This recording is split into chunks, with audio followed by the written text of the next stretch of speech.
Kathy Barnett, my dear friend. I love Kathy Barnett. I know you do. And this is such a treat because Kathy is so busy with help running Vivek's campaign, and by the way, can we lead with Vivek, Kathy Barnett, that there are some sites saying that his stock is rising as a Veep candidate. Are you seeing this? And I know you're psyched about it. Good morning. Good morning. Thank you so much for having me. I mean, I've said it. No one should be surprised. I think Vivek is amazing. We would be the lucky ones to have someone of that caliber in whatever the position may be. Mm-hmm. In the Trump administration. When the rubrics I'm using, however, as we're looking at who he's going to put into various places is, the day after Donald Trump in 2028, right? Like that's what we should be focused on. Yes, we're focused on 2024, but I'm also projecting beyond Donald Trump and how do we continue our movement forward? Who are the best people to use? I mean, if God should give us a reprieve, that it is Trump who wins and not whoever they're going to put up after Biden. We can talk about that in a moment. Yeah. Okay, Trump wins, God gives us that reprieve over the next 4 years. We need to be very mindful of where we pivot next. And so that's what I'm looking for. I think Vivek absolutely embodies all of the characteristics we as a party should want going forward. And so we will get to the debate, but I just wanted to talk about last night. Kathy Barnett, you were doing a groundbreaking, if you will. And can you tell us a little bit about what you were doing in one of the the key collar counties of Philadelphia? Yeah. Well, you were there. You came in. I was so happy to see you. I'm so glad you were there. And I mean, the people just love you. They absolutely do. Everyone. I mean, they heard your voice and they were like, I know that voice. It's like, yes, it's Don Stensland from the Don Stensland show. So that was really cool to see that, with you. You deserve it. All the accolades. But I was there with the opening of the Montgomery County Trump 47 headquarters here in Montgomery County and Bluebell, I think it was. Mm-hmm. And it was amazing. It's so my assistant who was with me, he's like, wow, everyone knows you. Like, yes, I've been out here on the ground since 2020. And it was so amazing. Standing room only of just so many really great people. We have some of the best people in the Republican Party. And it was so amazing to see so many familiar faces. And if you guys know me, I got emotional. I couldn't help it. Yes. But just thinking about, just from the start of all this, why I got involved in politics in the first place, it was not because I am missing something in my life and I need other people's acknowledgement or a pat on the head. No, we are losing our country. In fact, we've lost so much of our country already, and only God knows if we'll ever get it back. And, but seeing these faces so full of hope, so full of expectancy, they want better and they deserve better. And I was the privileged one the lucky one to be able to stand there with them last night. Yeah, so the big kickoff there, and I always talk about the GOP and the RNC, and we've talked about this a lot, Kathy, that I always say, like, oh, they make me nervous. They got to get it together. They got to get together. So I was glad that you introduced me to Sam Martino, who was there. And Sam is awesome. And Sam's awesome. Are you more encouraged than ever as you see the GOP, the RNC coming together to get organized and get the word out? I don't know if I want to do if I I know too much, Don. I know too much. I see too much. I'm trying to be optimistic here. Like, oh my God, I know, right? I would love to be the one who could pick up pom-poms and go rah, rah, all the way through November 5th. I'm just grown now, and I see it, and I know it, and I know these people, but I am encouraged, one, because my faith is not in politics. if I had deluded myself about that before. I am so over that, and I recognize, right? But also, I saw so many amazing people just, willing to put in the work and all of that. But we really do need to hold our quote unquote leaders, officials' feet to some extreme accountability in the Republican Party. There's a lot that can be done. I mean, honestly, if I wasn't in the industry, I wouldn't even know there is an election coming up, quite frankly. It is so silent, but people are listening. People are open like they've never been open before. I mean, the field is ripe. We just need better people to get out here and to go and bring in the harvest of these voters. People see now. And last night, that debate, I think they saw even clearer. I am hopeful that we can move beyond just the gotcha memes and, oh, yeah, look, all these talking heads, and actually put some feet to the ground and go out here into the field and begin to bring in this harvest of voters. That is my hope.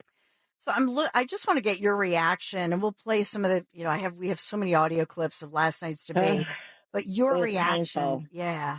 It was painful to watch, John. It was painful. And talk about the gaslighting. I mean, oh my goodness, just to move beyond that. But what I think we really saw last night was the well-coordinated assassination of President Biden's campaign.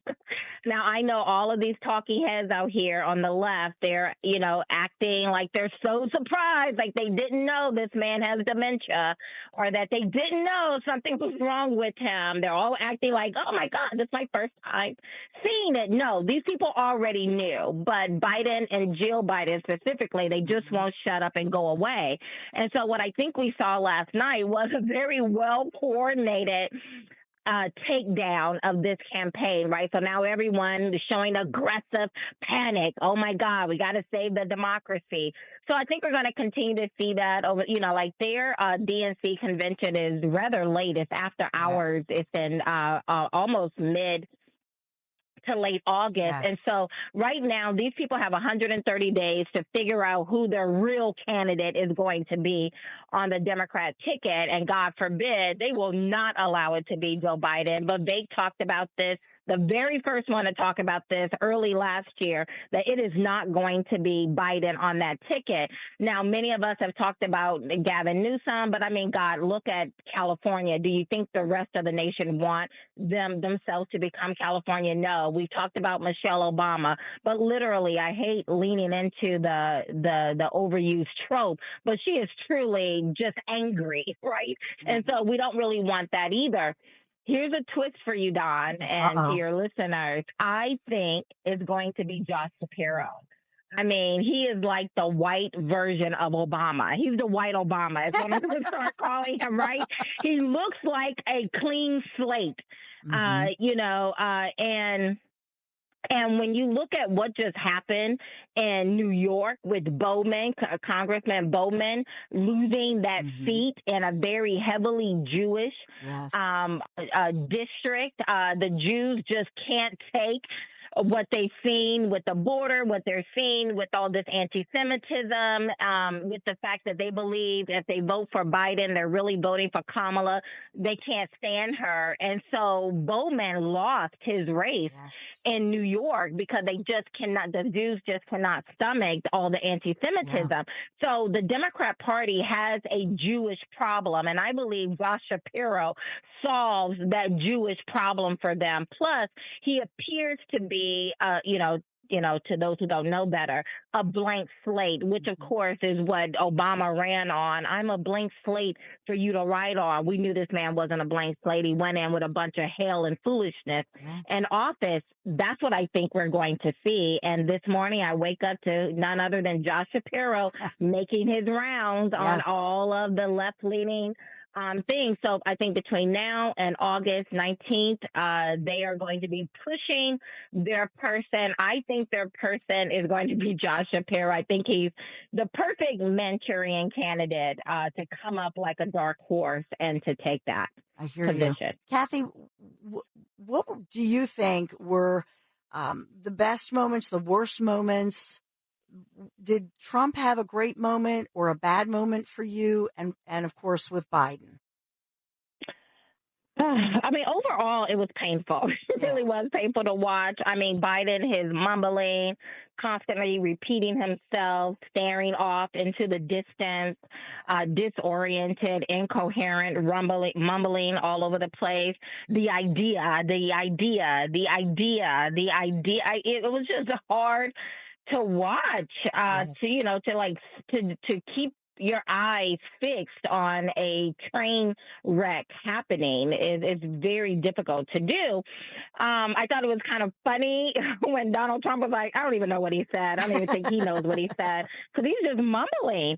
And so that was, kind of comical. Overall, I found it to be kind of low energy. I think Biden's number one job was to look energetic and focused, and he failed on both of those, kind of shuffling out to the podium, Jill Biden having to come out and get him off the stage. It was just, so that was that piece of it. Donald Trump, it wasn't 2020 debate. I remember that very clearly. He went in 2020 for, he was going in for a quick MMA takedown, and it was a bad look for him. So this time I found him to be a lot more restrained, but still kind of a lack of focus and crispness with his answers. The low point for me, honestly, my husband and I sitting there watching two old white guys argue about their country club golf handicap. Like, that was like, what? So, I mean, like, that was a low point for both of them. Like, what are they, like, it's just so tone deaf at that moment. I don't know, maybe they spent about, 5 minutes kind of going back and forth to see who had the lowest handicap. But I think Trump won, obviously, but I think he almost won by default a little bit. Biden was just so horrible. And I think, Trump missed a golden opportunity to cast a vision forward. I think the temptation to just keep beating Biden over the head with how horrible he is and has been for our country was just too tempting for Donald Trump to pivot away from that and just start talking about a hopeful message, because again, it's red meat for people like you and I to watch Donald Trump tumbling on Biden. I mean, we love that. But I kept thinking about, especially when they started, talking about their golf handicap, was, just the missed opportunities to go back to the people. We're suffering. We're unnerved. This country does not feel like it's America any longer. We have fallen in almost every metric you can possibly think of. The world is just ravishing all that is good about us, and the most debased people are coming into our country illegally, murdering and raping our children, and we're just supposed to pretend that none of this is happening. I mean, you think of an issue, we have just fallen as a nation. I think it was a wonderful opportunity to just beat that message in, to remind voters, independents and Democrats, of what life used to be 4 years ago, and then to remind them what it can be, or to cast a vision for them of what it can be over the next 4 years. Yeah, and even at a point, if Trump had even said that under Trump, DOJ was making accountable across the nation, here in Philadelphia, New York, all of these sanctuary city status. And that during his administration, he pressed cities and municipalities to make sure that they were transparent on the issue, that they would report to ICE per the law, and that, challenging the sanctuary city status. I know I just did the story yesterday, Kathy, in court yesterday, 21-year-old guy from Turkey accused of raping, abducting and raping a young teenage girl, innocent girl, and just, this is what's going on. They call it femicide, across the country, because they're doing that in their home countries, and then they bring it here. I think that you. I mean, like, they're horrible Oh my people. gosh. They're the worst of humanity. They're animals. I have a 15-year-old daughter, and when you were playing at the top of the 10 o'clock hour of Jocelyn and that little bit that you played, I mean, my heart just sank. I tried for a moment to put myself in Jocelyn's mother's position, and I'm just like, God forbid, right? And that's what we're all doing. We're all crossing our fingers and our toes, hoping that it doesn't come to our home. But that hope ran out for Jocelyn's mother, right? People want to stick their head in the sand, or people who are just wishing and praying upon a star that kind of evil doesn't approach their doorstep. It's beyond that. It's beyond that. We should hold these people's feet accountable. We have the best story to tell. I think Donald Trump at times did a great job in telling that story. You know, I mean, I've said it many times. Donald Trump is the best president I've ever lived under. I never felt so wealthy, and I'm not wealthy. I am not a billionaire, but I felt like I had, more than enough, right? Under those 4 years, gas at $1.82. Inflation was at 1.8% right before,